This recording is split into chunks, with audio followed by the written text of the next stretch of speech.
Treasurer Scott Morrison is just stepping up for this media conference. Let's take a listen in. If we're talking about genuine tax reform. The government has never had plans to introduce a carbon tax. Mr Morrison, is it unrealistic? I know you're trying strategically, you're trying to sell the reasons for tax reform before you get into the features, but is it unrealistic to expect the public's not going to start immediately asking how? Well, the only ones who've actually proposed an increase to the GST are state governments and former Labor premiers and the odd member of parliament here and there. And so what we're engaged is in economic leadership to grow jobs in the economy.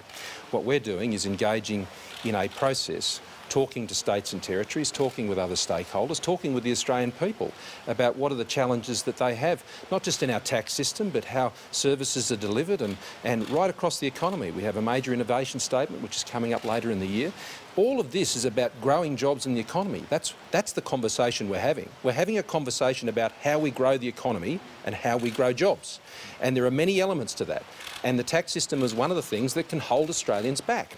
And in particular for those who will be on an average wage next year, they will go into the second highest tax bracket. Now, they might not know that because they may not be getting a pay slip every week or every fortnight or every month anymore. The money just goes into the bank account, you go to the hole in the wall, you go to the ATM, you pull your money out, and you don't see the 19 cents that's already gone, or the 32.5 cents, or the 37 cents, or the 45 cents, let alone the Medicare levy on top of that.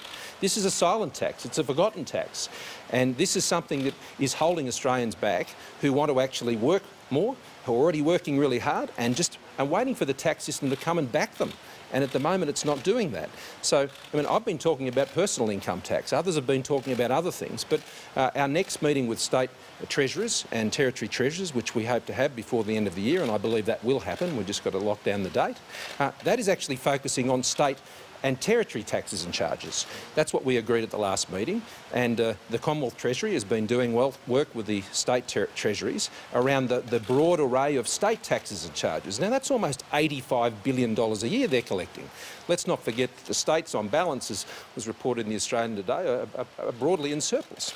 And so this will be an important part of this ongoing discussion. But economic leadership is not about rushing into things and jumping at that suggestion. It's about being calm and considered, about being collaborative, cooperative, working with the people, understanding the problem and ensuring that you can solve it so Australians are better off. If you're going to be collaborative, will you take it to an election? If you're going to be collaborative with the people? Well, I think the Prime Minister has made it very clear that all the serious matters that require mandates require those sorts of endorsements. Obviously, Bracket Creek is one of the highest on your list of priorities, but what about paying down the deficit? Where does that fit in? That's why you control expenditure. You control expenditure to address your budget issues, and you grow the economy to grow revenues. I made this point on the weekend. Australia's problem at the moment is we're not earning enough, and that's why the trade agreements are so important, and that's why ensuring that people can realise their full potential in their business or as employees is important. That's what productivity is, so you can grow real wages. That's how you lift revenue.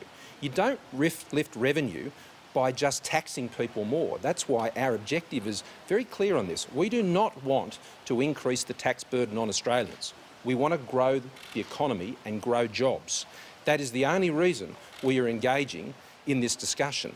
It's a good discussion, I think it's a positive discussion, and the task of economic leadership is to really engage in it positively and collaboratively and try and draw together where there is a meeting of the minds and a consensus on some of these key issues. Now, that's what we're engaged in doing.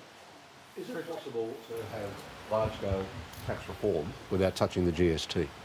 Well, we'll go through all the options, Lane, and that's what we're doing at the moment, and we're doing that with the states and territories, and I think the answer to that question will become apparent once we've done all of that. But that's the whole point of getting past what has been for the last 8 years, the time of gotcha politics and rule in and rule out, which I said on the weekend has euthanised, I think, good policy debate in this country. And it has held back policy, I think, development and implementation in this country that would have enabled us to grow our economy more strongly and to grow jobs more strongly. So we're not going to go back to that conflict-driven time. There seem to be some who just can't break out of that mould in politics at the moment. They need to explain themselves to the Australian people on that. We are clearly in a new phase where we're looking at having a focus on policy discussion which is mature, which is collaborative and which is focused above all on outcomes, not ideology. Do you agree that financial services should be looked at first if there are changes to the GST like Dan Tehan suggested this morning in Fin Review? Well, not just Dan, but I mean some of the states have suggested this as well. And so that's part of a process of just looking at options.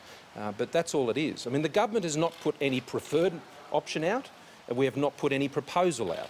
We are simply showing the economic leadership that I think Australians expect of us to engage in this conversation for one simple purpose, to grow jobs and to grow the economy. Treasurer, is the government softening up the public for changing the universality of healthcare by seeking its opinion on community ratings for private health insurance? I'll leave those matters to the Health Minister, but what we want to ensure through what we're doing more generally in that area is that we've got a fit-for-purpose, modern 21st century system that understands the new treatments, the new demands on the system and is responsive to that.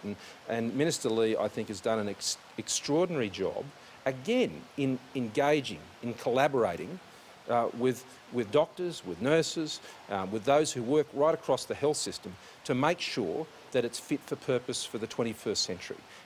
So that's what Minister Lee is doing on health. What Minister Pyne is doing on innovation is the same as we move towards the innovation statement. That's what Minister Robb is doing when it comes to connecting our economy to the fastest growing economies in the world, and it's what I'm seeking to do as Treasurer, working with the other state and territory treasurers to grow jobs and grow our economy by focusing on issues, by having a better tax system, a better mix of taxes that frees people up where they're being held back now.